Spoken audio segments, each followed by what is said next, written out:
بھائی صاحب کا سوال ہے کہ ابارشن کرنا غلط ہے تو کیا پروٹیکشن لینا غلط ہے؟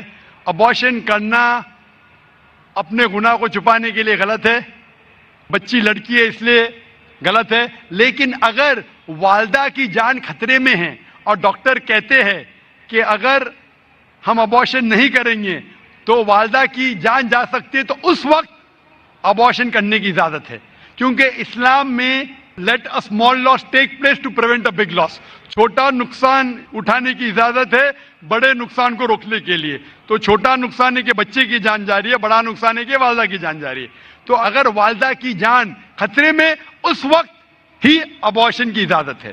لیکن عام طور پہ جہاں تک کہ پروٹیکشن کا سوال ہے، اس کے اندر دو رائے ہے۔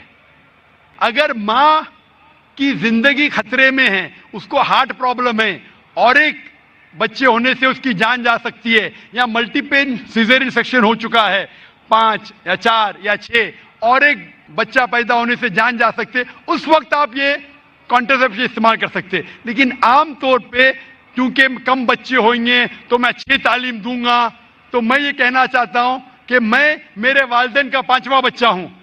اگر میرے والدین فیملی پلاننگ کرتے تھے تو میں آج سٹیج پہ موجود نہیں ہوتا۔ میں معاشرے کے لیے فائدہ مند یا نقصان دار ہوں۔ معاشرے میں کہا جاتا ڈاکٹر بیسٹ ہے، الحمدللہ ڈاکٹر ہوں میں، لیکن میں ڈاکٹر کا پیشہ چھوڑ دیا ہوں، کیونکہ قرآن مجید میں اللہ تعالیٰ فرماتے کہ سب سے بہترین وہ انسان ہے جو لوگوں کو اللہ کی طرف بلاتا ہے، اچھے اعمال کرتا ہے اور کہتا ہے کہ میں مسلم ہوں۔ تو میں نے ڈاکٹری کا پیشہ چھوڑ دیا ہوں ایک دائی بننے کے لیے۔ دائی سب سے بہترین پیشہ ہے، اسی لیے میرے نزدیک فیملی پلاننگ نہیں کرنا چاہیے، اللہ پہ چھوڑنا چاہیے، کیونکہ اللہ صاف طور پہ فرماتا ہے کہ آپ اپنے بچوں کا قتل مت کرو، کیونکہ اللہ سبحانہ و تعالیٰ آپ کی اور آپ کے بچوں کی پرورش کر سکتا ہے۔ اور گہرائی سے جواب چاہنے کے لیے آپ میری تقریر دیکھیے قرآن اینڈ ماڈرن سائنس، اس میں آپ کو پورا مکمل جواب ملے گا۔